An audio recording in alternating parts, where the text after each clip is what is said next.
ओम नमः सुदेभ्यः। ओम नमः सुदेभ्यः। ओम नमः सुदेभ्यः। मंगलम भगवान वीरो मंगलम गौतम मुनि मंगलम कुंद कुंदाद्यो जैन धर्मोस्तु मंगलम सर्वमंगल मांगल्यम सर्वकल्याणकारकम प्रधानम सर्वधर्माणां जैनं जयतु सहस्रम जैनं जयतु सहस्रम वन्दितु सर्वसिद्धि ध्रुवमचल मनोवमदिं पत्ति मोक्षामि समय बाहु नमो सुखकेवली भरिदम् नमः समय साराय स्वानुभूत्या चकास्ते चित्स्वभावाय भावाय सर्वभावान्तराच्यते।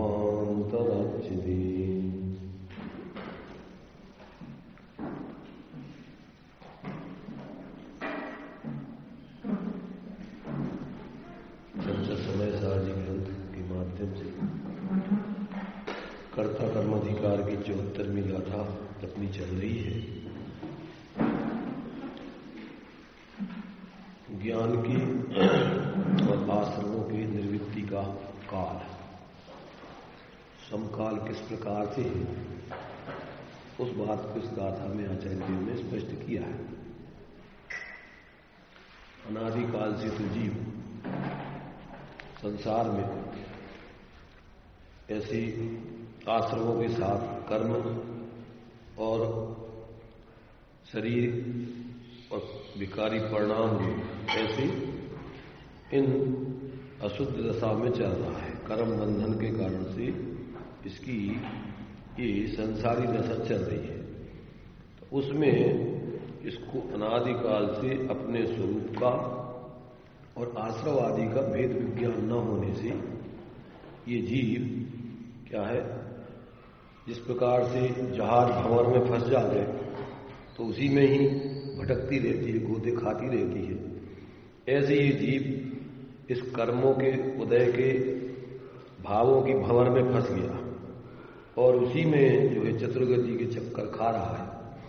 अब यदि वो उस भंवर को शांत कर देता है और भंवर शांत हो जाती है तो वो फंसा हुआ जहाज उस भंवर में और उससे निकल जाता है।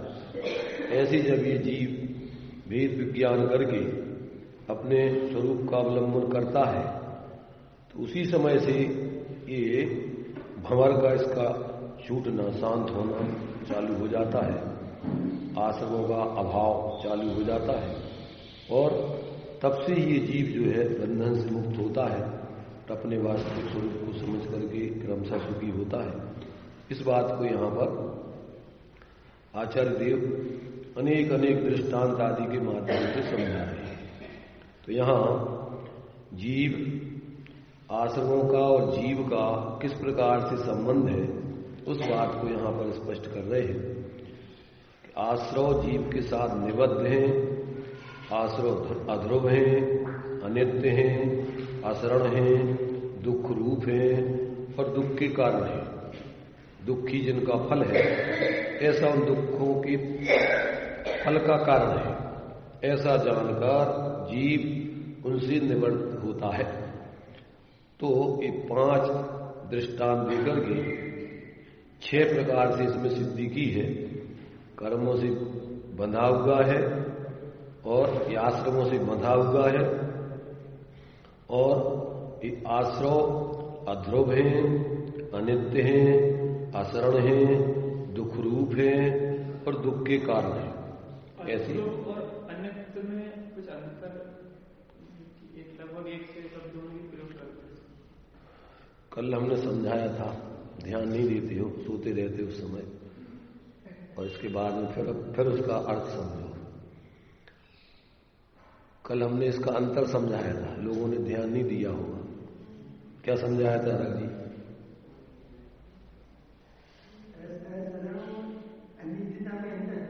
अध्रुव में और अनित्यता में अंतर, अध्रुवता में और अनित्यता में अंतर समझाया था। यहां जो दृष्टांत दिया था इसमें जो है अध्रुवता में तुमने दृष्टांत क्या दिया है कि मृगी के वेग की भांति बढ़ते घटते होने से अध्रुव है और चैतन्य मात्र जीव ही ध्रुव है। ऐसे ही आश्रव भाव कभी तीव्र कभी मंद, कभी तीव्र कसाएं होती हैं, कभी मंद कसाएं होती हैं, कभी तीव्र कसाएं होती हैं, कभी मंद कसाएं। तो ये इसमें 6 लेस्याएं घटित होती हैं। माने उसकी तीव्र कसाय में शुक्ल लेस्या हो जाती है, कृष्ण लेस्या हो जाती है, और मंद कसाय में उसकी शुक्ल लेस्या हो जाती है। परंतु वे आश्रव भाव ज्यों के त्यों बने रहते हैं, उनमें कोई अंतर नहीं पड़ता है। तो ये घटते बढ़ते रहते हैं मृगी के वेग की तरह। जैसे मृगी का वेग कभी तीव्र आता है, कभी मध्यम, कभी और कम, ऐसा घटता बढ़ता रहता है, एक जैसा नहीं होता है। तो इसमें तो दिया था इन्होंने काय में अध्रुव में मृगी के वेग का दृष्टांत, और अनित्य में दृष्टांत काय का दिया था कि आश्रव शीत और दाय जल के आवेश की भांति अनुक्रम से उत्पन्न होते हैं, इसलिए अनित्य हैं। तो ये शीत और दाय जल परस्पर विपरीत विरुद्ध है।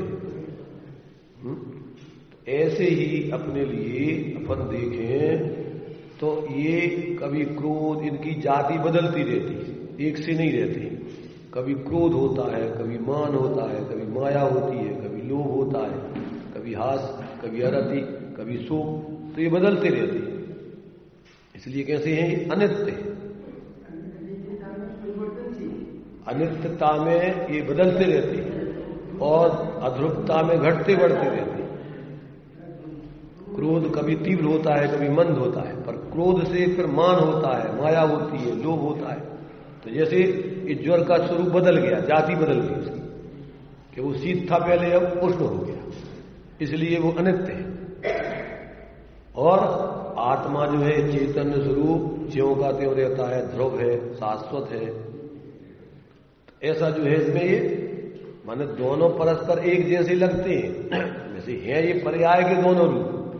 पर्याय में माने विकारी परिणामों की क्या है, इसकी तीव्रता की माने तीव्रता और मंदता इसमें होती रहती है कसायों की, और फिर बदलाव भी होता रहता है, एक जाति के नहीं होते। कभी क्रोध, कभी मान, कभी माया, कभी लोभ, कभी हास, कभी रति, अरति, शोक, भय, जुगुप्सा, स्त्री, पुरुष, तो इनकी जातियां बदलती रहती।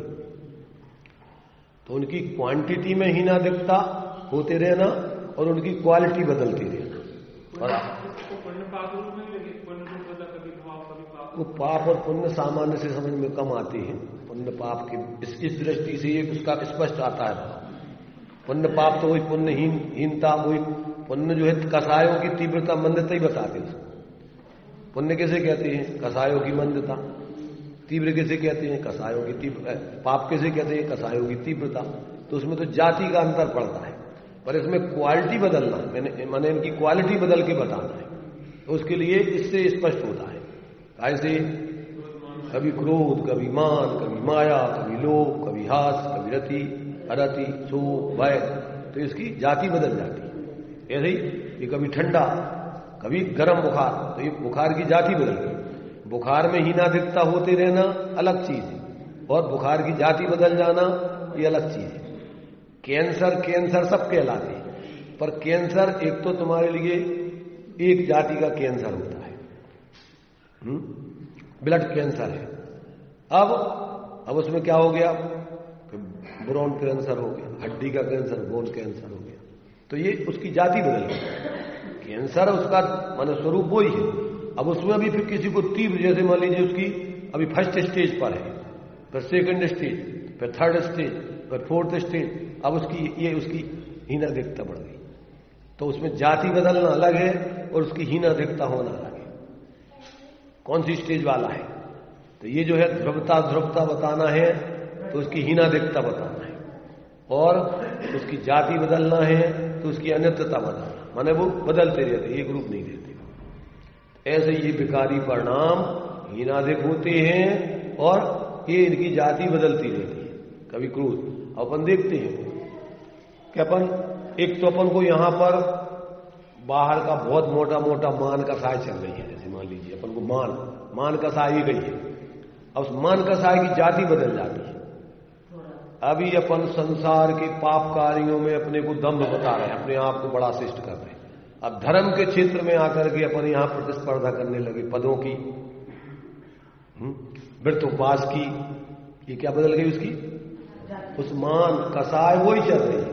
अब यहां धर्म के क्षेत्र में आकर के भी वही चल रहा है, पर उधर अभी लौकिक क्षेत्र में था, अभी धर्म का क्षेत्र आ गया तो जाति बदल गई, परंतु है वही है मान कसाय, तो वे अपने रूप बदलता रहता है, उसमें हीनादिकता होती रहती है। किसी को मान कम होता है तो फिर उतना बाहर से तीव्रता से प्रकट नहीं होता, किसी को उग्र होता है तो मर जाएगा, मार देगा, 1 मिनट में जो है उसकी थोड़ी सी ठेस पहुंची नहीं कि वो आत्महत्या कर ले। ऐसी जो है एक आश्रमों के अपन को इसमें एक तो क्वांटिटी और एक क्वालिटी, इन दोनों में अंतर बताना है वो सब विकारी परिणाम, पर उनमें क्वांटिटी का अंदर और क्वालिटी का अंतर, उसके लिए अध्रुवता और अनित्यता, ये 2 अलग अलग दृष्टांत दिए। आया समझ में नहीं आया? तो अपन यहां अपन जो है अभी वो है पाप के कार्यों में अपन वही कसाय कर रहे, पुण्य के कार्यों में करने लगे। कसाय तो वही चल रही, पर अपन ने क्षेत्र बदल दिया उसका, अब भी बदल जाते और अपन को समझ में नहीं आता है कि ये भी कसाय है। इसमें अपन को पाप में तो पाप के कार्यों में तो गलत सा लगता है, और पुण्य के कार्यों में अपन को नहीं लगता कि ये कसाय है।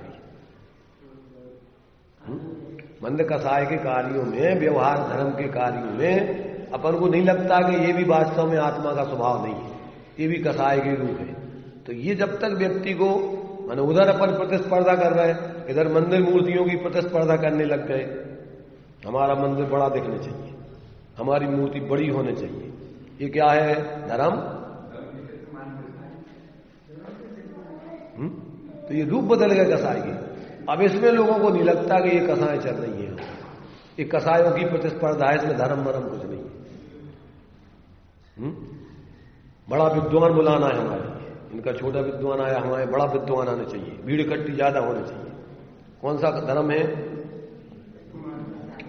इनके जुलूस में इतने लोग आए थे, हमारे जुलूस में पूरा गांव में लंबे 10 किलोमीटर की हमारी मोदी का जुलूस निकल रहा है, और तुम्हारे से वो तुम्हारे क्या है कांग्रेस का नेता राहुल गांधी का, देखो इनके में कितने से लोग हैं और हमारे में देखो कितने लोग हैं। ये क्या है? अरे भाई इसमें क्या धर्म है? बाहर से संयोगों की प्रतिस्पर्धा में, दौड़ में, और इससे कसायों का ही पोषण कर रहे तो इसमें धर्म कौन सा हो रहा है? तो जब तक व्यक्ति को इन आश्रव के स्वरूप को नहीं समझेगा, इनकी जातियों को नहीं समझेगा, तब तक वो धर्म के नाम पे ठगाता जाता है, अपने को ठग रहा है और कुछ नहीं हो रहा है। इसलिए ये कसायों के रूप बदलते जाते हैं, व्यक्ति समझ नहीं पाता है, उनकी जाति बदल गई है, पर है भी बदल के आ गए, भी रूप बदल दिया। दृष्टांत दिया कि एक जो है शूद्रा के 2 युगल पैदा हुए, और एक बामन के यहां पल गया और एक शूद्रा के यहां पला। तो बामन का तो अपने यहां अहंकार में मैं शराब को देखते ही नहीं हूं, मांस खाते ही नहीं हूं, ऐसा करते ही नहीं हूं। एक तो ब्राह्मणत्व के अभिमान में डूबा हुआ है, और एक शूद्रपने के अपनी दीनता के भावी, हम तो शूद्र हैं, हम तो हीन हैं। अब वो हीन, जबकि वे क्या है? वे दोनों उसी शूद्रा के यहां पैदा हुए। ऐसे ये कसायों के जो कार्य हैं, वे दोनों आश्रव भाव है, वे दोनों संसार के कारण है, वे दोनों तुम्हें शांति और सुख के कारण नहीं। आता समझ? अब ये कौन समझे? ये वही समझ सकता है जिसको कल्याण करना है, या जिसने अपने आश्रव से रहित अपने स्वरूप को अंदर में ग्रहण करके और अतीन्द्रिय आनंद, जिसने अपने आत्मा की ध्रुवता, नित्यता, एक रूपता, स्वाभाविकता, जब तक नहीं देखेगा तब तक उसके लिए इन सब का भेद के ये सब आश्रव है, ये दुख रूप है, ऐसा उसको समझ में नहीं आता। इसलिए यहां पर कह रहे हैं कि ये जहां से ये आश्रमों की कितनी चीजें दिख रही यहां, आश्रमों की क्या है, बद्धता और अध्रुवता, आश्रमों की अध्रुवता, अनित्यता, असरणता, दुख रूपता, दुख के कारणपना, जब तक ये समझ में नहीं आती और अंदर में अपना आत्मा इससे भिन्न कैसा है, अबंध स्वभावी, ध्रुव, नित्य, शरणभूत, सुखरूप और सुख का कारण, दुख का कारण नहीं है आत्मा, सुखरूप है और सुख का कारण है। उसका अवलंबन करेगी परिणति, परिणति में भी सुख होगा।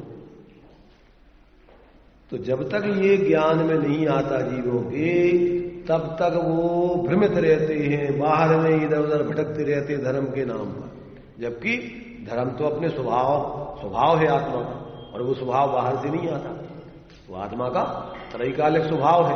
उस स्वभाव को जब अपनी परिणति अवलंबन करती है तो वहां से उसकी शांति, निराकुलता, आकुलता खत्म होती है, एक रूपता प्रकट होती है, अनेक रूपता समाप्त होती है। इसलिए क्या है, सिद्धों को अपन को क्या दिया है, ध्रुव, अचल, अनुपम। वहां पर देखो अचलता दी है प्रदेशों की अपेक्षा, और ध्रुवता दी है एक रूपता की अपेक्षा। क्या दी है, यहां तो अनेक रूप होते, बदलते रहते हैं, और वहां क्या है, घटते बढ़ते रहते हैं, और वहां एक रूप, पर अनित्यता तो है परंतु वो एक रूपता चलती रहती वहां। इसलिए वहां क्षेत्र से क्षेत्रांतर होने के लिए अनित्यता का दृष्टांत दिया है कि वो क्षेत्र से क्षेत्रांतर नहीं बदलते, एक जगह ही रहते हैं और एक रूप ही परिणमन करते हैं, फिर भी वो अवस्था है।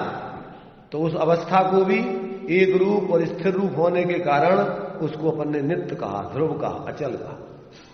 वो स्वभाव के अवलंबन से, जिसने जैसे ध्रुव अचल स्वभाव का अवलंबन ले लिया तो परिणति भी ध्रुव अचल हो गई, उसको भी नित्य कहते हैं, जबकि वो प्रति समय उसी जाति का स्वाभाविक परिणमन हो रहा है। तो परंतु वो ध्रुव का अवलंबन लेने से, एक रूप परिणमन होने से उसको अपन नित्य कहते हैं, जाति के अपेक्षा। तो कहां कौन सी बात किस विवक्षा से कही जा रही, अब ये जब तक नहीं समझे तब तक अपन क्या है कि बस सिर्फ मिथ्या कल्पनाएं करके और यदवत अथवा प्रवृत्ति करते रहते।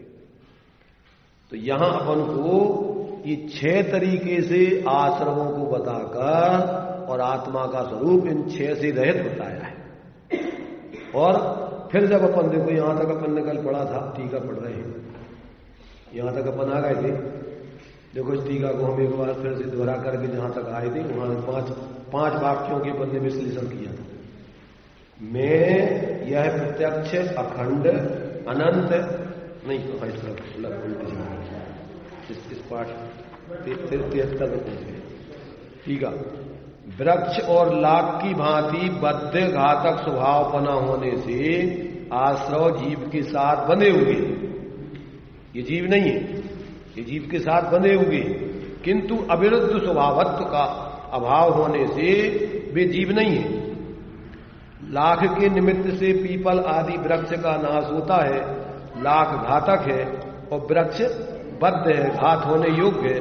इस प्रकार लाख वृक्ष का स्वभाव एक दूसरे से विरुद्ध है।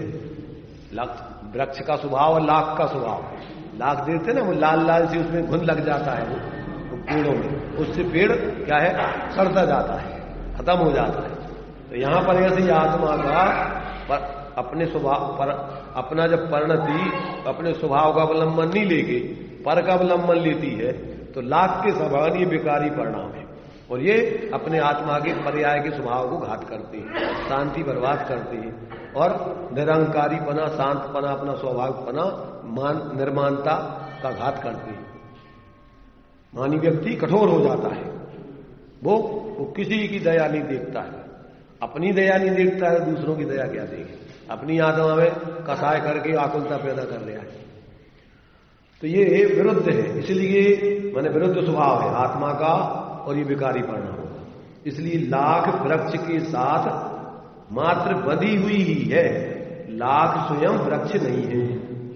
भले ही वो विकृति उसी में पैदा हुई, वो लाख काय में से आती, उसी पेड़ में से पैदा होती है, परंतु है वो उस पेड़ के स्वभाव से विपरीत, इसलिए उसके स्वभाव को घात करती क्रम से। इसी प्रकार आश्रव घातक है और आत्मा बद्ध है। इस प्रकार विरुद्ध स्वभाव होने से आश्रव स्वयं जीव नहीं है। आश्रव मृगी के वेग की भांति बढ़ते घटते होने से अध्रुव है और चैतन्य मात्र जीव ही ध्रुव है। और माने घटते बढ़ते माने तीव्र मंद होते रहते आश्रव, कसाएं जो है तीव्र मंद होती रहती, इसलिए वे कैसे मृगी के वेग की तरह अध्रुव है। और आश्रव शीत दाह ज्वर के आवेश की भांति अनुक्रम से उत्पन्न होते हैं, इसलिए अनित्य है। माने कभी दाह ज्वर, कभी शीत ज्वर, यदि कभी क्रोध, कभी मान, कभी माया, कभी लोभ। अंतर में उससे ज्यादा एक जैसी कसाय नहीं रह सकती, उसमें कसाई की जाति बदल जाती है। क्रोध के बाद अब क्रोध कर रहे हैं और क्रोध करते करते तो क्या हो जाएगा, अरे यार लोग क्या कहेंगे, तो फिर मान कसाय पैदा हो गई। तो अब मान के लाने क्या करेगा, लीपापोती करेगा उस क्रोध कसाय की। करे देखो हमने ये तुम अगर तुम देखो प्रेम से बोला करो ना, तो क्या है देखो हमें गुस्सा आ जाता है और हम तुम्हें कोई तुमसे तुम्हारे बुरा नहीं जानते, हम सबको अच्छा जानते। तो अब वो मान कसाय पैदा हो गई कि लोग हमें अब बुरा नहीं जानने लग जाए। तो एक के बाद एक मायाचारी भी उसमें आ गई। मान कसाय की पूर्ति के लिए मायाचारी की बोल रहा है। इज्जत का लोभ आ गया कि भैया हमारी समाज में बेइज्जती नहीं हो जाए, समाज हमें हीन नहीं मानने लगे, बुरा नहीं मानने लगे। तो एक के बाद कसाएं बदलती रहती, एक समान कसाय हमेशा एक सी नहीं रहती, तीव्र कसाय। और फिर उसमें एक सी नहीं रहती है और एक माने उसकी क्वांटिटी भी वैसी की वैसी बनी नहीं रहती। क्रोध हमेशा एक जैसे नहीं बना रहता है। क्या होता है, पहले तीव्र होता है, फिर धीरे धीरे थक जाता है, मंदा हो जाता है, फिर जाति बदलती रहती है, उसकी तीव्रता मंदता माने उसकी क्वांटिटी बदलती रहती है। क्वालिटी बदलती रहती है और क्वांटिटी बदलती रहती है, पर रहती भी कसाएं। तो आश्रव शीत दाह ज्वर के आवेश की भांति अनुक्रम से उत्पन्न होते हैं, इसलिए अनित्य है। और विज्ञान धर्म इसका स्वभाव है, ऐसा जीव ही नित्य है। जैसे काम सेवन से बीड़ी छूट जाता है, उसी क्षण दारुण काम का संस्कार नष्ट हो जाता है, किसी से नहीं रोका जा सकता। इसी प्रकार कर्मोदय, कर्म का जब तीव्र उदय आता है, उसी क्षण उसके वो आश्रव भाव उदय आकर के नष्ट हो जाता है, समाप्त हो जाता है। जब तीव्र आवेग कर्म का उदय का आया तो उस समय फिर वो तीव्र कसाय करने से रुक नहीं सकता है, तीव्र कसाय पैदा होती है। और जैसे ही उदय नष्ट हो गया उसी समय वो शांत हो गया। ये दृष्टांत दिया यहां पर, लौकिक माने लोक में अनुभूत जीवों के दृष्टांत है। तो इस प्रकार से कर्मोदय में उस जाति के आवेग में व्यक्ति कितने कितने पाप मर जाता है। कसायों के रूप में कामांध व्यक्ति, उसको कुछ नहीं दिखता है तीव्र कसाय के उदय में। तो इस प्रकार से कहते हैं ये रोका नहीं जा सकता। इसी प्रकार कर्मोदय छूट जाता है, उसी क्षण आश्रव नाश को प्राप्त हो जाता है, रोका नहीं जा सकता। इसलिए वे आश्रव अचरण है, स्थायी नहीं है। उनको सदा नहीं बनाए रखा जा सकता है, वो तो नष्ट हो जाते उत्पन्न होकर के, इसलिए वो अचरण है। और स्वयं रक्षित सहज शक्ति रूप जीव ही शरण सहित है। इसलिए अपन को शुद्धात्मा पंचगुरु जग में शरणानु, मूल में तो अपना शुद्धात्मा ही जीवों को शरण है। और जब तक पूर्ण आत्मा की शरण नहीं है, तो जिन्होंने अपनी आत्मा की शरण पूर्ण ले ली या उत्कृष्ट शरण लिए हुए हैं, ऐसे पंच परमेश्वरियों को सानिध्य करके और अपन उनसे वो प्रेरणा ले कि हम वास्तव में शांति इसी में मिलेगी, बाहर में नहीं मिलेगी। तो ऐसा जो है बाहर में कोई और शरण नहीं है। और शरण खोजना ये क्या है, मोह जीव का है। मोह उदय जी के वृथा आन कल्पना हो। आश्रव सदा आकुल स्वभाव वाले होने से दुख रूप है। सदा निराकुल स्वभाव वाला जीव ही अदुख रूप अर्थात सुख रूप है। आश्रव में क्या है, कसाय में आकुलता होती कि निराकुलता, शांति रहती है। जब आवेग आता है, गुस्सा आता है, जब विषय कसाय की तीव्रता होती है तो शांति रहती है या शांति होती? और आत्मा का स्वभाव सदा शांत स्वरूप, निराकुलता रूप। इसलिए ये सब अपन को अपने अनुभूत है सब चीजें। और जब तक जीव सच्चे सुख को प्राप्त करने के लिए जो आचार्य भेद विज्ञान करके स्वरूप का अवलंबन करा रहे, अब वो नहीं करेगा, तब तक भेद विज्ञान से जीव सुखी होते। भेद विज्ञान से आजकल जो जीव सुखी हुए हैं और आगे होंगे, इसके अलावा कोई उपाय नहीं है उसका। तो ये कार्य जब तक नहीं करेगा, इसलिए अपन को मंगलाचरण में छठालाकार ने 3 भुवन में सार बीतराग विज्ञान था, शिव स्वरूप शिव का। तो रागादिक से भेद विज्ञान करके अपने ज्ञान स्वरूप आत्मा को अलग जानना, वो ही सुखी होने का उपाय है। आश्रव आगामी काल में आकुलता को उत्पन्न करने वाले ऐसे पुद्गल परिणाम के हेतु होने से, आश्रमों से क्या होता है? कर्मों का आश्रव बंध होता है। विकारी परिणाम नए कर्मों के आश्रव बंध के कारण बनती है। तो ये क्या हो गया कि आगे उसके उदय में फिर जीव को विकारी परिणाम होने का निमित्त है। तो इसलिए वे दुख के कारण भी, इसलिए पुद्गल परिणाम के हेतु होने से दुख फल रूप, अर्थात दुख जिनका फल है ऐसे है। माने विकारी परिणामों से वर्तमान में दुख हो रहा है और भविष्य के लिए दुख के बीच वो करके आगे फिर उदय में आएगा, फिर उसमें जुड़ करके दुखी होगा। जीव ही समस्त पुद्गल परिणाम का अहेतु होने से, ना तो एक कर्म के उदय के फल रूप है जीव और ना कर्म के बंध का कारण है। इसलिए ये कर्म के परिणाम का अहेतु होने से, माने किसी प्रकार कर्म से इसका कोई संबंध नहीं है आत्मा के स्वभाव का, वो अपने सदा स्वभाव चेतन स्वरूप ही रहता है। इसलिए वो कैसा है? जीव ही वास्तव में क्या है? जीव ही समस्त पुद्गल परिणाम का अहेतु होने से अदुख फल, यानी दुख फल रूप नहीं है। ना तो वो कर्म के उदय रूप होता है और न कर्म करने के मन बंध का बंध रूप होता है। वो तो सदा चैतन्य स्वरूप रहता है। ऐसा आश्रमों का और जीव का भेद ज्ञान होते ही तत्काल ही जिसमें कर्म विपाक शिथिल हो गया है। भेद ज्ञान हो गया तो कर्म का उदय का विपाक शिथिल हो गया उसमें। अब उसमें क्या हो गया? ऐसा वह आत्मा जिसमें बादल समूह की रचना खंडित हो गई है। अब क्या हो गई? जो घने घनघोर बदल थे, अब क्या हो गया? हवा ने, भेद विज्ञान की हवा ने उस बदलों को फाड़ दिया, तितर बितर कर दिया। तो अब क्या हो गया? तितर बितर होने से खंडित हो गई है ऐसी दिशा के विस्तार की भांति।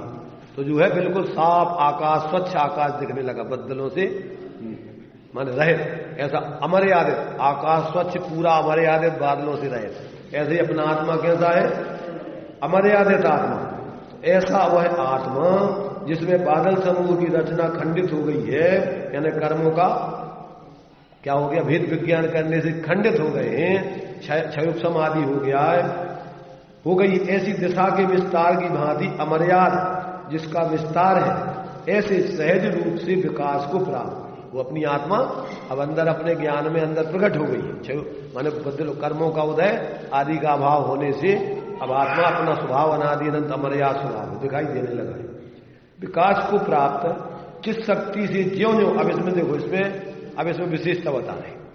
अब जैसे जैसे भेद विज्ञान होता जाएगा वैसा वैसा क्या होगा? जैसे जैसे विज्ञान यानी आत्मा स्वरूप में ज्ञान स्वरूप आत्मा स्थित होता जाएगा, वैसे वैसे कर्म का आश्रमों का अभाव होता जाएगा। जैसे जैसे कर्मों का अभाव हो रहा है वैसे वैसे आत्मा प्रकट होता जा रहा है, भेद विज्ञान स्थिति बन रही है। तो ज्यों ज्यों विज्ञान घन स्वभाव होता जाता है त्यों त्यों आश्रमों से निवृत्त होता जाता है, और ज्यों ज्यों आश्रमों से निवृत्त होता जाता है त्यों त्यों ही विज्ञान घन स्वभाव रूप होता जाता है। ऐसा कल हमने बताया था ना, वो इष्ट उपदेश में दिया है राजेश 37-38वां श्लोक जो दिया है, बिल्कुल सेम यही श्लोक उसमें आया है। संस्कृत माने जो इष्ट उपदेश है पूज्यपाद स्वामी का, यथा यथा समायाति, तो वहां जो है जैसे जैसे आत्मा अपने स्वभाव में समाता जाता है वैसे वैसे विषय कसायों से निर्वृत्ति सुलभा विषयापति विषया अपनी न रोचनती, क्या दिया कि जैसे जैसे जीव अपने स्वभाव में समाहित होता जाता है वैसे वैसे उसको क्या होता है, ज्यों-ज्यों आत्म तत्व में अनुभव आता जाए और त्यों-त्यों विषय सुलभ भी ताकू नहीं सुहाए। क्या होता है, जैसे जैसे आत्मा, इसे 38वां श्लोक है, यथा यथा उत्तमम तत्वम संवित्तौ अनुभव में समायाति आता है, तथा तथा वैसे वैसे सुलभापि विषया, सुलभ विषय भी न रुचंती, रुचते नहीं है, रुचि का नहीं लगते। इसमें टीका दी इन्होंने, जिस जिस प्रकार से योगी की संवित्ति में स्वानुभव रूप संवेदन में शुद्ध आत्मा का स्वरूप आता है, सन्मुख उसके होता है, वैसे वैसे ही अनायास सहज में ही प्राप्त होते रम्य बाहर के रमणीक इंद्रिय विषयों में भी भोग बुद्धि को उत्पन्न नहीं कर सकते। भोगने योग्य है ऐसी बुद्धि, इच्छा उसमें उत्पन्न नहीं होती, क्योंकि महासुख की प्राप्ति होने पर ये सांसारिक सुख जो दुख हैं वास्तव में वे फिर उसको दुख रूप भाषित होने लगते हैं। तो इस प्रकार से ये इन्होंने दिया है। अब आगे 38वां श्लोक दिया, यथा यथा न रोचन्ते विषया सुलभापि तथा तथा समायाति संवित्तौ तत्त्वमुत्तमम्। क्या कह रहे, इसलिए विषयों की अरुचि ही योगी की स्वात्म संवित्ति स्वानुभव का ज्ञान कराती है। उसके अभाव में अर्थात स्वात्म संवित्ति के अभाव में उसका अर्थात विषयों के प्रति अरुचि का अभाव होता है, और विषयों के प्रति अरुचि बढ़ने पर स्वात्म संवृत्ति भी की प्रकटता को प्राप्त होती जाती है। आत्मस्वरूप का भान भेद विज्ञान होने पर विषयों के प्रति भोग्य बुद्धि उत्पन्न नहीं होती। जैसे जैसे योगी को स्वानुभव रूप संवेदन में आत्मा का आनंद बढ़ता जाता है, वैसे वैसे सुलभ रम्य विषय की ओर से भी उसका मन हटता जाता है, अर्थात सुंदर प्रतीति होने वाले विषय भी उसको आकर्षित नहीं कर सकते। जिसको भोजन भी अच्छा नहीं लगता उसको विषय भोग कैसे रुचेंगे, क्योंकि आध्यात्मिक आनंद के समक्ष उसको विषय भोग आदि का आनंद तुच्छ नीरस दुख रूप भाषित होता है। लोक में भी यह रीति है कि अधिक सुख का कारण होने पर अल्प सुख अथवा दुख, ये तो दुख ही है परमार्थ के कारण के प्रति उसको फिर अनादर या अरुचि होने लगती है। इसलिए क्या बोलते हैं यहां पर, जब सुलभ भी विषय नहीं लगे योगी को भव्य आता या अनुभव में निकट त्यों त्यों उत्तम तत्व। जब सुलभ विषय में भी जीव की प्रवृत्ति नहीं लगती है तो समझ लो अंदर में उसको कोई इससे उत्कृष्ट कोई चीज उसको मिल गई जिससे अब इस पर रुचि खत्म हो गई। तो ये जो है सेम बिल्कुल इसी का ही रूपांतरण है। यथा यथा जैसे जैसे आत्मा का अंदर में उत्तम तत्व में उसकी प्रवृत्ति होती जाती है, तथा तथा सुलभ विषय भी नहीं रुचती, और जैसे जैसे सुलभ विषय नहीं रुच रहे वैसे वैसे उसकी आत्मा की रुचि बढ़ती जा रही। ऐसा परस्पर में अस्ति नास्ति का कथन किया है कि जहां व्यक्ति स्वभाव में स्थित होता जाता है तो कसाएं छूटती जाती है। रत्नगण श्रावकाचार्य में भी दिया है, 5 पापों प्रवृत्ति कौन करता है? 5 पापों प्रवृत्ति करता है कि जिसकी कसाय कारण है 5 पापों प्रवृत्तिकारी है। तीसरा अधिकार रत्नगण श्रावकाचार्य का इसमें दिया है इन्होंने कि विषयों में प्रवृत्ति होती है कैसे कसायों से, और जब जीव की कसाएं खत्म हो जाती हैं तो क्या होता है कि उसकी पापों में प्रवृत्ति रुक जाती है। तो ये जो है इसमें जब तक जीव के इस प्रकार से ये दिया है, राग द्वेष निवृत्ति हिंसादि निवर्तना कृता भवती पुंसा अनपेक्षितार्थ वृत्ति का पुरुषा सेवितेन्द्र प्रतीन। क्या अर्थ हुआ? राग देश का हुआ निवारण, फिर पापों में नहीं गमन, चाहे नहीं जिसी धन दौलत की कौन पुरुष सेवे राजन। नौकरी करने कौन जाता है? जिसको धन संपत्ति चाहिए हो। जिसको धन संपत्ति नहीं चाहिए हो कौन समझदार नौकरी करने जाएगा। ऐसे ही विषयों में प्रवृत्ति कौन करता है, जिसकी कसाएं हो। अब कसाएं है ही नहीं तो विषयों में पापों प्रवृत्ति कौन करावे। इसलिए जहां से मोहित में अपहरणे दर्शन लाभात वाप्त संज्ञाना रागत द्वेष निवृत्ति चरणम प्रतिपद्यते साधु। भेद विज्ञान जहां से हुआ, मोहित मिर के हटने पर ही दृष्टि ज्ञान सद लाभ मिले, तभी संत वह राग देश के नाश हेतु आचरण करे।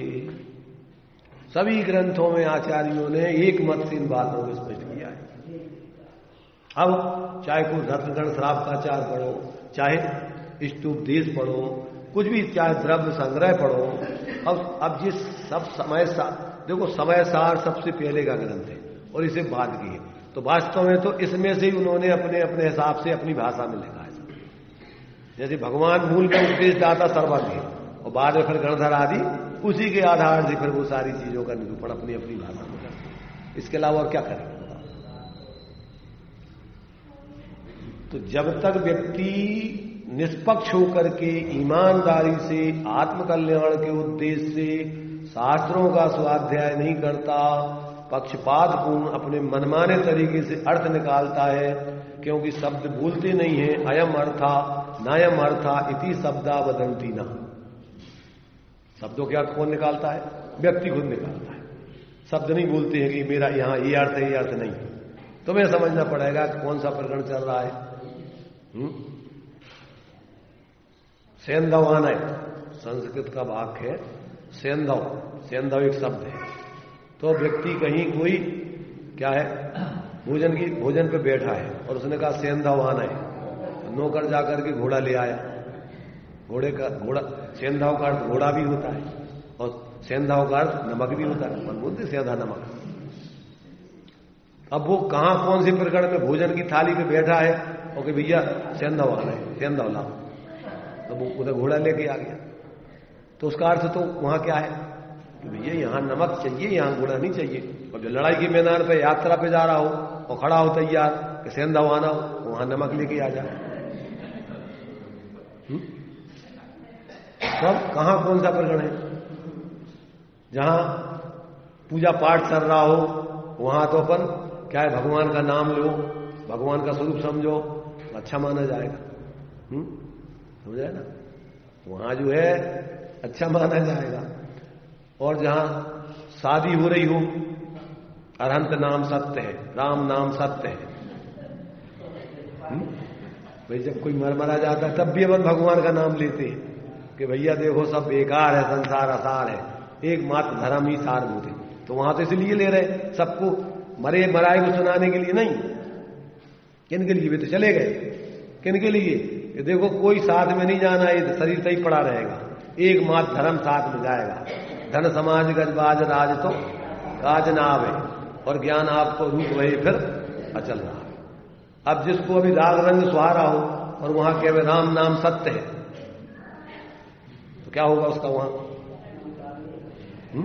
वहां उसको क्या माना जाएगा? शुभ माना जाएगा क्या? शुभ भाई बोल तो सही रहा है कि राम नाम इसका मरा है, राम नाम सत्य है, अभी गया काम से। परंतु उसको तो भी कसाय तीव्र है ना। तीव्र कसाय वालों को तुम कहो कि चलो भैया स्वाध्याय, तो मेरा देखो स्वाध्याय बड़े स्वाध्याय कर जाते। और ज्यादा करोगे तो तुम्हें खेल देगा 2-4 बार कि हम कराएं तुम्हारा स्वाध्याय ज्यादा। जैसे घर पे महिलाएं हैं, अब ज्यादा स्वाध्याय करी तो पुरुषों को फिर कहते तुम स्वाध्याय में लगी रहोगी, हम तुम्हारा सब मंदिर सब एक तरफ रखवा देंगे।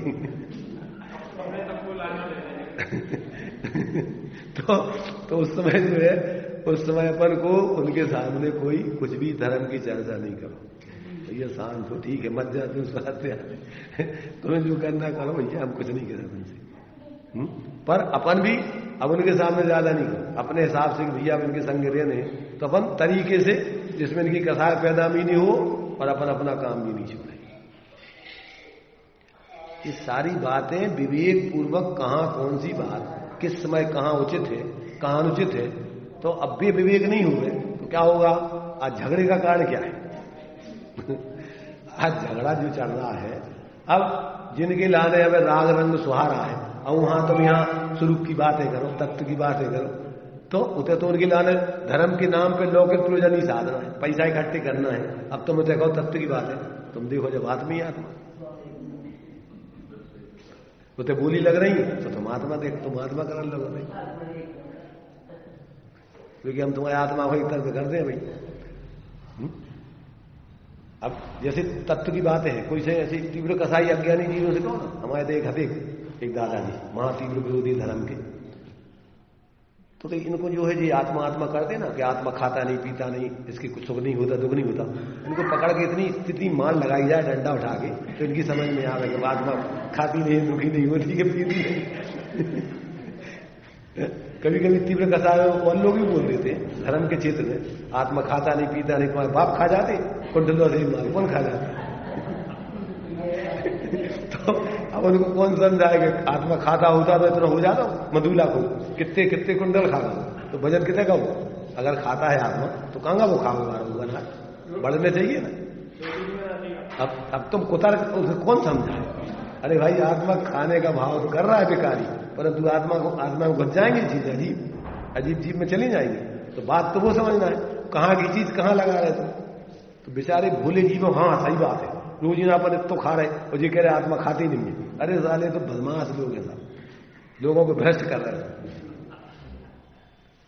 मतलब जो भोले जीव हैं उनको ठगने के लिए कुतर्कों में देर कितनी लगती है। तो इसलिए जिसको अभी धर्म नहीं तत्व नहीं समझा है, निश्चय व्यवहार का स्वरूप नहीं समझा है, अपेक्षाएं नहीं समझी है, अब वो कौन समझा देगा। इसलिए भाई ये लड़ने झगड़ने का धर्म नहीं है, ये तो समझ करके समाने का धर्म है।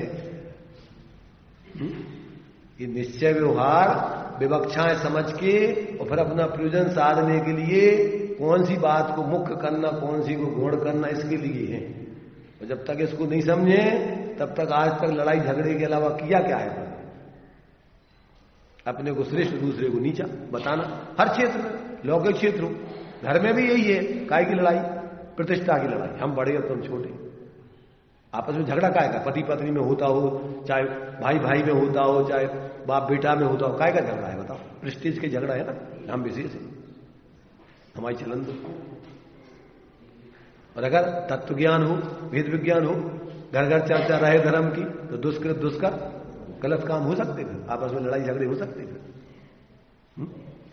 तो ये अपन समझते नहीं भाई, सारे कथन विवक्षा के होते हैं, कौन सी बात किस विवक्षा की है, व्यवहार से बात चल रही, परमार्थ से चल रही, तत्व की चल रही कि तीर्थ की चल रही, अब अपन सब जगह लगा दो ये चीजें, कैसे चलेंगी हमें।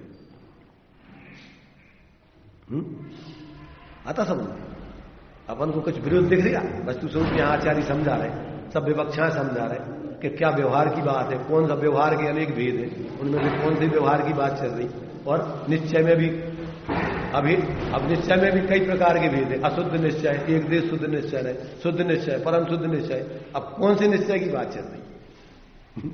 अपन विवक्षा नहीं समझो तो झगड़े के अलावा बताओ, झगड़े के अलावा क्या होगा, तुम समझने नहीं चाहते, तुम अपने जो धारणा बना रखी और वो हिसाब से तुम एक ही डंडा से भागना चाह रहे, कैसे चलेगा काम।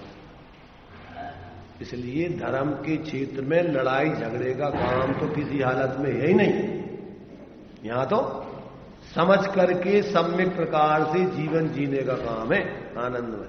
यहां कोई लड़ने झगड़ने का क्या काम, मोक्ष मार्ग में, धर्म के मार्ग में लड़ाई झगड़ा का मिटाने का काम है, लड़ाई झगड़ा के लड़ाई झगड़े कराने का काम है। तो जो लोग तत्व को नहीं समझते हैं वे जीव ही धर्म के क्षेत्र में आकर के परस्पर लड़ते झगड़ते हैं, और जो लोग समझते हैं, हजारों साधुओं के संग होते थे, पता ही नहीं पड़ता था कि यहां साधु बैठे हुए, 24 हजार मुनिराज थे। हमारे से जब 12 वर्ष का काल पड़ा था तो उसमें जो तुम्हारे से भद्रबाहु स्वामी का संघ, उस समय 24,000 मुनिराज थे, और तुम्हारे से 24,000 में से 12,000 तो उनके संग चले गए, और 12,000 यहीं रह गए, तो भ्रष्ट हो गए। बाद में अपने अपने हिसाब से भी खाने पीने लगे और धर्म के नए नए पंथ चला लिए उन्होंने। जितने भी श्वेतांबर वगैरह जो बने उसी समय से स्थिति घट। उस समय कोई धर्म में भेद नहीं था, श्वेतांबर दिगंबर 13-20 तो कुछ था ही नहीं कुछ मतलब। और सब जहां से कसाय उग्र वहीं अपने अपने नेतागिरी में उनने कही नहीं अपन अपने हिसाब से चलेंगे। इसलिए भाई देखो, यदि अपन सम्यक ज्ञान में वस्तु स्वरूप समझे और भेद विज्ञान करके स्वाश्रय अपन जीवन में ग्रहण करें तो विकल्प ही का काम नहीं है। लड़ने झगड़ने की बात तो छोड़ो, आत्मा तो निर्विकल्प स्वभाव ही है और उसके अवलंबन से जियो वो धर्म है। अब ये विकल्प जब तुम अभी तो देखो व्यवहार में समझने आदि में अपन को तीव्र कसाई में समझ में नहीं आ सकता। विशुद्धता पूर्वक देश न लब्धि होती है। तीव्र कसाई जीव को उपदेश ही नहीं लग सकता। 5 लब्धियां सम्यक की बदलाई, क्षयोपम, विशुद्धि, देशना, प्रायो, करण, इसके बाद सम्यक होता है। तो उसमें क्या है, पहले तो ज्ञान क्षयोपम अच्छे समझने लायक हो, जिसमें तुम तत्व की बात समझ सको, ऐसा ज्ञान आपका हो। फिर उस आपकी कथाएं मंद हुए तब आप उपदेश को सुनने के पास हो, और कथाएं तीव्र है तो तुम्हें समझाएगा कौन, समझोगे तुम कैसे। इसलिए कथाएं उसकी मंद हुए जिसमें तत्व सुनने की पात्रता पके। और जब कथाएं मंद है शांति से बैठोगे और ज्ञानी यानी जो भी मोक्ष मार्गी जीव है अपने देव गुरु शास्त्र आदि भगवान का जो उपदेश है उसको तुम सुनोगे तो उसमें तुम्हारी समझ में आएगा। मंद कथाएं और तीव्र कथाएं हो तो तुम्हारी धारणा तो पहले से उल्टी बैठी, अब तुम समझोगे कैसे, अपेक्षा समझोगे ही नहीं। और जब समझ जाओगे देशना लब्धि से तो फिर प्रयोग करोगे जीवन में, और प्रयोग करोगे तो तुम्हें अंदर में करण लब्धि परिणामों की अत्यंत विशुद्धता पूर्वक भेद विज्ञान होगी, आत्मज्ञान होगा, तब तुम्हें सम्यक की प्राप्ति होगी। ये तो क्रम है। तीव्र कसाई व्यक्ति को उपदेश सुनने की पात्र नहीं है और प्रयोग तो वो कैसे करेगा। तो ये अपन को सारी चीजें आचार्यों ने दी हैं कि जैसे जैसे जीव को भेद विज्ञान हो जाता है, ज्यों ज्यों जो है वो अपने स्वरूप का अवलंबन करता जाता है, त्यों त्यों आश्रमों से निर्वृत्ति होती जाती है। जैसे जैसे आश्रमों से निर्वृत्ति हो रही, समझ लो अंदर में उसके स्वरूप का स्वभाव प्रकट होता जा रहा है। दोनों चीजें अस्थि नास्ति से, इधर बेकार हटते जा रहे, उधर स्वभाव प्रकट होता जा रहा, उधर स्वभाव प्रकट होता जा रहा, इधर बेकार हटते जा रहे। ऐसा एक साथ, इधर जो है उंगली टेढ़ी है तो इधर सीधी होती जा रही, साथ में टेढ़ापन मिटता जा रहा है। दो अलग अलग काम थोड़ी है। ये जितनी जितनी सीधी हो रही साथ में क्या हो रहा है, टेढ़ेपन का अभाव उसी के साथ में एक साथ दोनों हो रहे। तो जैसे जैसे स्वरूप की प्रवृत्ति वैसे वे पर स्वरूप पर प्रवृत्ति खत्म, वही परिणति है कि जो पर का अवलंबन कर रही, वही परिणति जब स्वभाव अवलंबन करेगी स्व का तो पर का अवलंबन करे कौन। जैसे जैसे स्वावलंबन परावलंबन का उसी समय अभाव। बहुत ही अजब गजब की व्यवस्था है। इस प्रकार जितना जितना स्वावलंबन उतना उतना परावलंबन का अभाव, आश्रमों का अभाव। तो ये तो एक साथ चल रहे दोनों कि इधर खड़े होते जाओ और इधर नीचे से उठना, माने तुम्हारा पड़ा रहना और खत्म होता जाए। सब में पूरे मिथ्या जितना जितना बोल रहे हैं। तो जैसे जैसे तुम्हारा जितना जितना तुम अभी समीचीनता में आते जाओ, गृह मिथ्या छूट रहा है तो आपका उतना स्थूल विपरीतता जा रही, समीचीनता आ रही। वो तो पूरा है। जहां से तुम्हारे जीवन में जितनी जितनी समीचीनता आ रही उतनी उतनी विपरीतता दूर होती जा रही, चाहे ज्ञान की हो, चाहे श्रद्धान की हो, चाहे आचरण की हो। तुम्हारी कसाएं जब निराकुल तुम्हारे अंदर कसाएं शांत हो, तुम जो निष्कसाय रूप प्रवृत्ति कर रहे तो कसाएं तुम्हारी शांत हो रही, क्योंकि प्रवृत्ति तो वही परिणति है। ये कही कि इधर या तो कसाय या तो पानी गर्म हो या ठंडा। तो जैसे जैसे ठंडा हो रहा है गर्मी उसकी खत्म करना पड़ेगी, वही तो परिणति है उसकी। शीतल उष्ण होती है, या तो शीतल रहेगी और जितना जितना शीतल उतनी उतनी उष्णता खत्म। ऐसे जितनी जितनी परिणति पर में जुड़ रही उतनी उतनी वहां से हटती जाए, अपने में जुड़ती जाए, उतना उतना धर्म उतना उतना धर्म दूर होता जा रहा है। तो गुणस्थान प्रमाण क्या है, 13वें गुणस्थान तक युगों की अशुद्धता रहती है। 5 प्रकार का बंधन है, मिथ्यात गया, तत्संबंधी अवरति प्रमाद कसाएं भी गई, योग भी गए। एक एक जितनी जितनी गई तत्संबंधी सब गए आगे। ऐसे ही अवरति गई तो आगे आगे का उतना उतना सब कसाय आदि की जो प्रवृत्ति हो रही थी उस संबंधी वो खत्म। ऐसे जितना जितना आगे तुम्हारा स्वरूप में स्थिरता होगी तत्संबंधी आश्रमों का उस संबंधी 5 का अभाव। एक देश पूर्ण रूपेण जब तुम अपने में स्थिर हो गए तो पूर्ण तुम्हारा खत्म। तो ये जब तक अपन को इस प्रकार का ये धर्म, स्वाश्रय वाला धर्म और पराश्रय वाला अधर्म, इतना सा धर्म या धर्म क्या है? स्वाश्रय से मुक्ति बखानी, अमर तेरी जग में कहां है, और पराश्रय से दुख की कहानी। ये बस इतना सा तो काम है कि जितना जितना परावलंबन होगा, अपन लोग में बोलते पराधीन सपने ही सुख नाई। तुम पराधीनता में जितने रहोगे उतने दुखी रहोगे, और जैसे जैसे तुम स्वाधीन होते जाओगे उतना उतना सुख होता जाएगा।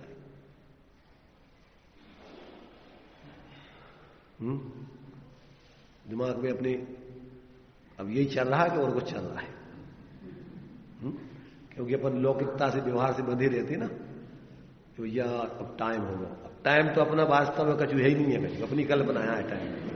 अपन ने घड़ी बना ली, कांटे लगा लाए, घुमा उतरे, अपन देखत रहे, घड़ी चल रही है। इस दिमाग की घड़ी चल रही तुम्हारी। आत्मा तो जब स्वरूप में चला जाए तो घड़ी टाइम वाइम होते नहीं है, टाइम ले सकते, कोई घड़ी बड़ी है ही नहीं। मुनिराज होते थे तो कौन सा टाइम होता? तो अपन ने व्यवहार में इतने इतने इतने प्रपंच उलझा रखी है कि उसके लाने नहीं में बस अपना उपयोग भटकता रहता है। अब जो होगा, जो करने, जो करने, जो करने, परावलंबन को लेने के लिए भटकते रहो, परेशान होते रहो। नहीं सर, कछु है ही नहीं है तुम्हारा। बाहर में तुम्हारा ना कुछ है, ना तुम्हें टाइम से लेना है। आत्मा भी टाइम लेस है, अनादि अनंत है। काय को टाइम है उन्हें? कल्पना है, कपूल कल्पना तुम्हारी टाइम की। काय को टाइम होगा? चलो बस तो घड़ी घूम रही है, तो अब घड़ी क्या कह रही तुमसे? चलो सूरज घूम रहा है, वो तुमसे क्या कह रहा हूं कि तुम अब उठो, अब बैठो, अब ऐसा करो, वैसा करो, कुछ कह रहा हो तुमसे? अपने ही कल्पनाएं कर रखी है अपन ने। अमेरिका वाले, ऑस्ट्रेलिया वाले ही मालूम क्या करना भी ठंडों में घड़ी को 1 घंटा पीछे कर दे। अरे यार, ये झंझट अपन घड़ी के पीछे है कि घड़ी अपने लाने? 1 घंटा अब जल्दी टाइम होगा, जल्दी आपको अपन शांति से जो काम कर ले, 1 घंटा पीछे कर दो। दिन छोटे होने लगे, 1 घंटा पीछे कर दिए। तो अब अभी मान लो अभी इसमें 10 बजा रही, तो कह के नहीं अभी 9 बजे आकुल तो कहता तो अपन घड़ी देखते फिरते, घड़ी घड़ी घड़ी क्या घड़ी है? तो तुम घड़ी के पीछे हो कि घड़ी तुम्हारे पीछे? भाई घड़ी तुमने अपने लाने बनाई कि घड़ी के लाने तुम हो? तुम उनके लाने उनके संगे घूमत रहो। तुम्हें घुमाने घड़ी हो कि तुम घूमने उनके संगे? भाई अपने हाथ में है, घुमाओ तो अपन को पीछे कर दो। 1 घंटा पीछे हो जाएगी। मैं थोड़ी कह रही कि हम जल्दी 10 बजा रहे हमने।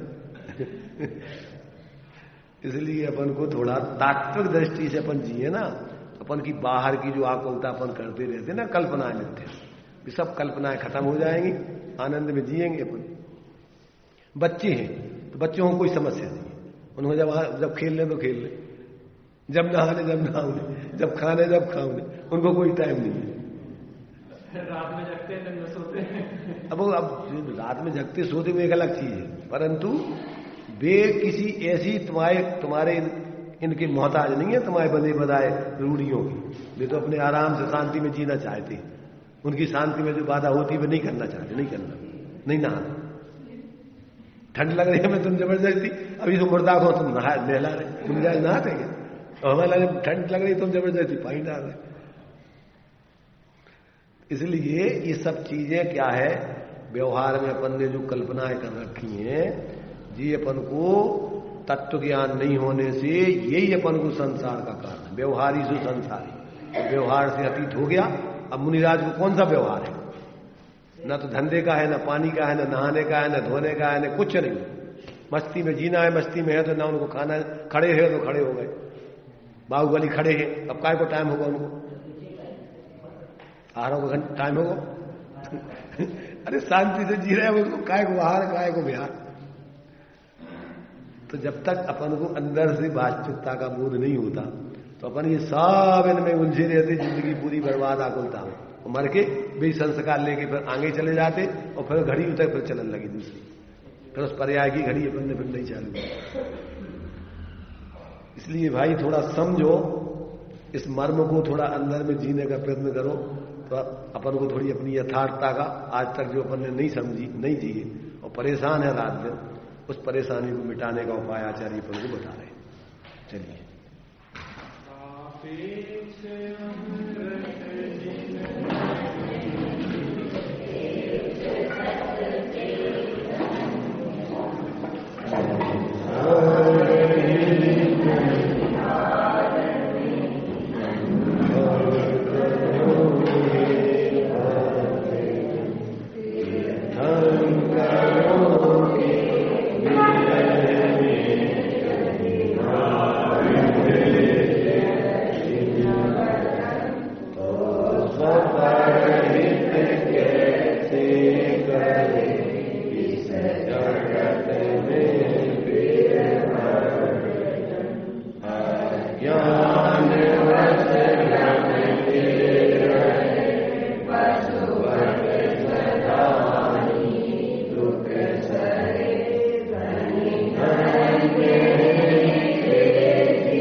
रसामणि